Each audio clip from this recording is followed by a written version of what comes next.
สู้ๆลูกไปโรงเรียนไหมกอดบอลเลยบอกเขาบอกไปบอไปวะเลย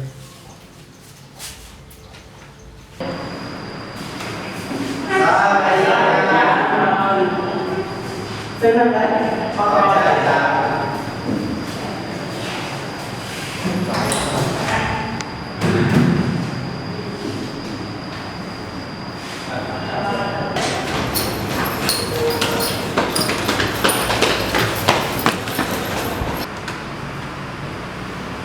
อาจารย์จะขอมาอ่านหนังสือก่อนเด้อแล้วพอเราจะไปเรียนต่อ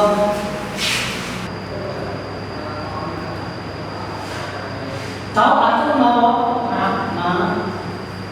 tao xử lý màu tao sẽ nhất cái màu của mà nó như thế đâu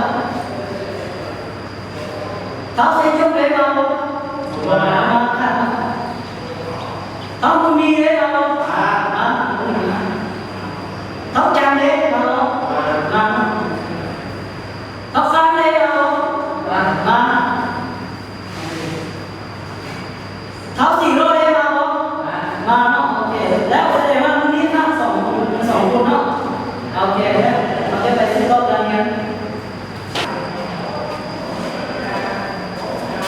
อาจารย์นะครับเนี่ยเขาห้องเลยคือว่าตอนเช้านี้มาซาแท้อาจารย์เพราะว่ายังไปทำเครื่องมาก่อนเราติดไหลเลยมาสร้างเขามาจะนำเอาไปคนนี้เด้อ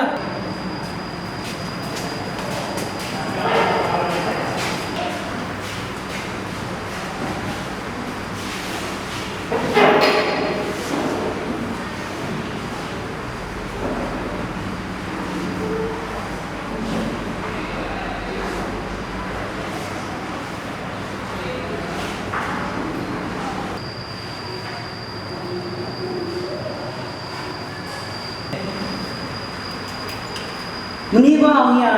สามีกันเด้ออาจารย์จะส่งให้บ้านยังไงกลุ่มบ่แอบหรือว่ากลุ่มในห้องเด้อ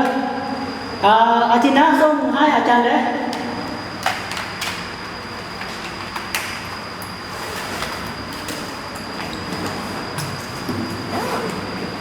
เก่าเขาเลยว่ายสีว่ายดีกว่าอันนี้แม่เป็นสีขาวเข้าใจมันติด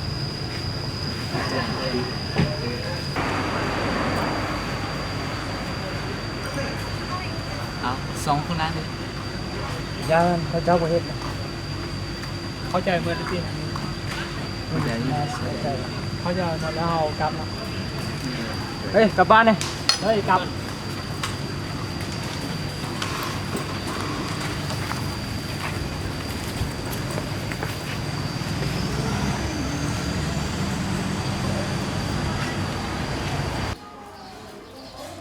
สู้ๆเฮ็ดเรียกบ้านในอาทิตย์หน้าส่งไง เรียนบ้านยังไงมาหาน้อยๆจะไหนไปก่อน บ่เฮ็ดวะ เลย อาทิตย์หน้าส่งหรอ อาทิตย์หน้าไปแฮก เชื่อไอ้บ่ต้องสนใจเป็นบ้านธนาขนาดไอ้ไปเห็นจบได้2-3 ปียังไม่ได้เวียกเด็ด เนาะ เลยเอามาเฮาสู้ต่อ ยังเก็บต่อเนาะ เลยต่อ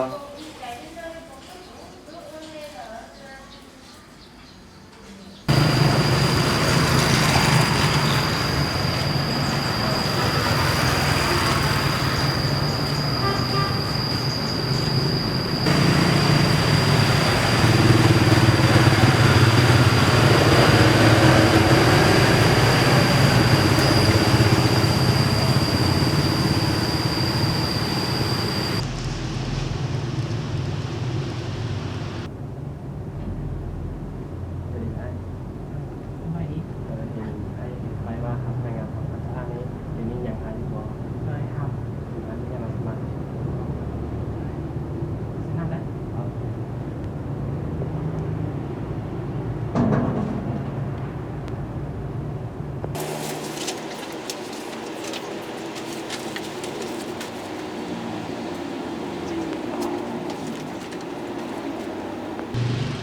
โอเคเดี๋ยวเอาไป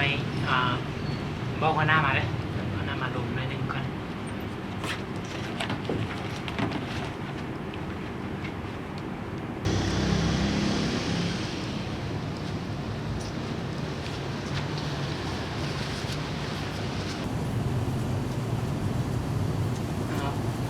หน้าเขาเด้อเดี๋ยวมีอย่างเราหน้าสิบออกซึ่ง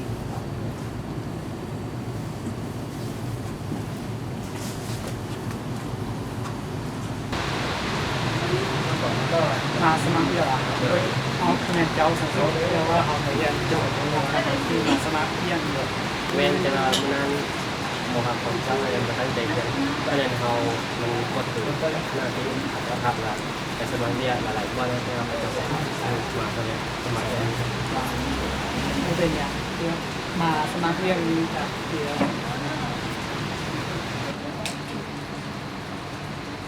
เขามื่นจะมาเริ่มเรียงเลยเด้มาเริ่มเห็นมื่นเลย เลยพับใจ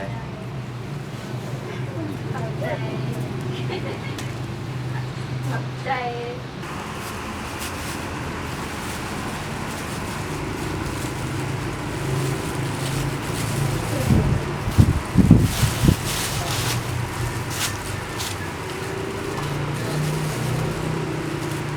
เจ้าไอ้บ่ต้องสนใจเวียนบ้านธนาขนาดไอ้ไปเห็นจบได้2-3 ปียังบ่ได้เวียกเฮ็ด เนาะ เลยเอามาเฮาสู้ต่อ ยังเก็บต่อเนาะ เลยต่อ